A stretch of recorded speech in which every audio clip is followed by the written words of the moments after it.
जय श्री कृष्णा सभी भक्तजनों को। श्री लक्ष्मीपति नारायण की कृपा सदा सदा हम सभी पर बनी रहे। आज हम माघ मास महात्म्य अध्याय 2 सुनेंगे, तो शुरू करते हैं। बोलो विष्णु भगवान की जय। राजा के ऐसे वचन सुनकर तपस्वी कहने लगा कि हे राजन, भगवान सूर्य बहुत शीघ्र उदय होने वाले हैं, इसलिए यह समय हमारे स्नान का है, कथा का नहीं।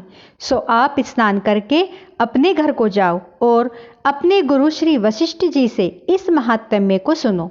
इतना कहकर तपस्वी सरोवर में स्नान करने के लिए चले गए और राजा भी विधि पूर्वक सरोवर में स्नान करके अपने राज्य को लौटा और रानीवास में जाकर तपस्वी की सब कथा रानी को सुनाई। तब सूत जी कहने लगे कि महाराज, राजा ने अपने गुरु वशिष्ठ जी से क्या प्रश्न किया और उन्होंने क्या उत्तर दिया, सो कहिए।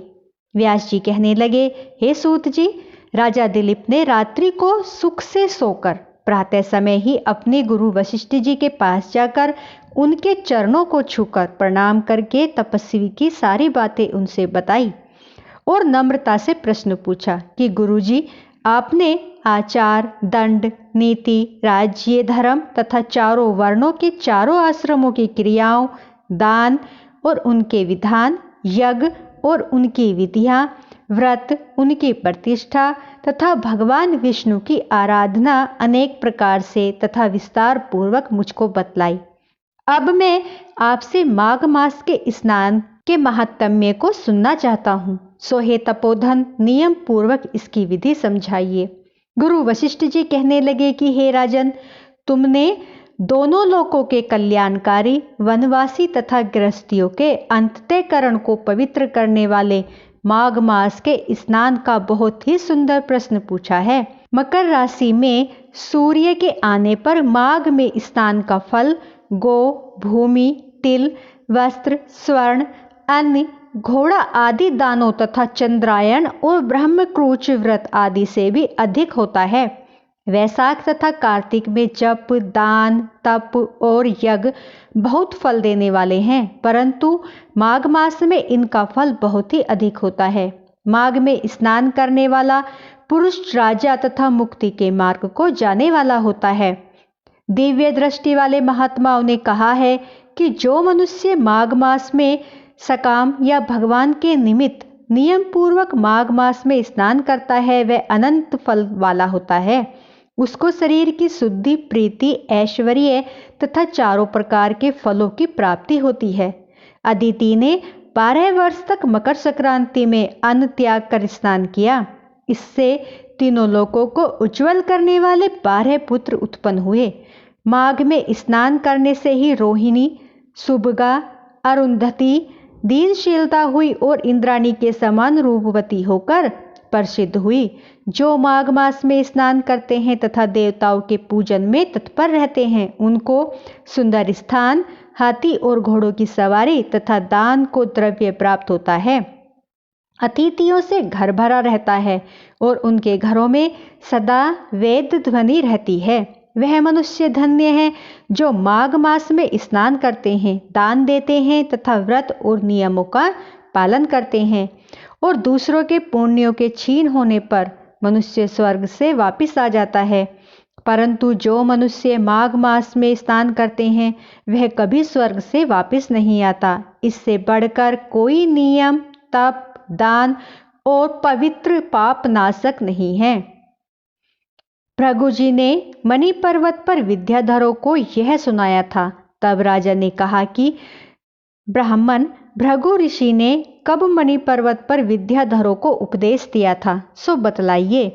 तब ऋषि जी कहने लगे कि हे राजन, एक समय 12 वर्ष तक वर्षा न होने के कारण, सब प्रजा क्षीण होने के कारण संसार में बड़ी उद्विग्नता फैल गई। हिमाचल और विंध्याचल पर्वत के मध्य का देश निर्जन होने के कारण श्राद्ध, तप तथा स्वाध्याय सब कुछ छूट गए। सारा लोक विपत्तियों में फंसकर प्रजाहीन हो गया। सारा भूमंडल फल और अन्न से रहित हो गया। तब विंध्याचल के नीचे बहती हुई नदी के सुंदर वृक्षों से आच्छादित अपने आश्रम से निकलकर श्री भृगु ऋषि अपने शिष्यों सहित हिमालय पर्वत पर गए। इस पर्वत की चोटी नीली और नीचे का हिस्सा सुनहरी होने से सारा पर्वत पीतांबरधारी श्री भगवान के सदृश लगता था।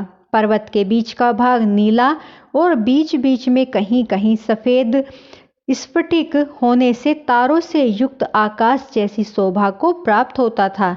रात्रि के समय वह पर्वत दीपकों की तरह चमकती हुई दिव्य औषधियों से पूरित किसी महल की शोभा को प्राप्त होता था। वह पर्वत शिखाओं पर बांसुरी बजाती और सुंदर गीत गाती हुई किन्नरियों तथा केले के पत्तों की पताकाओं से अत्यंत शोभा को प्राप्त हो रहा था।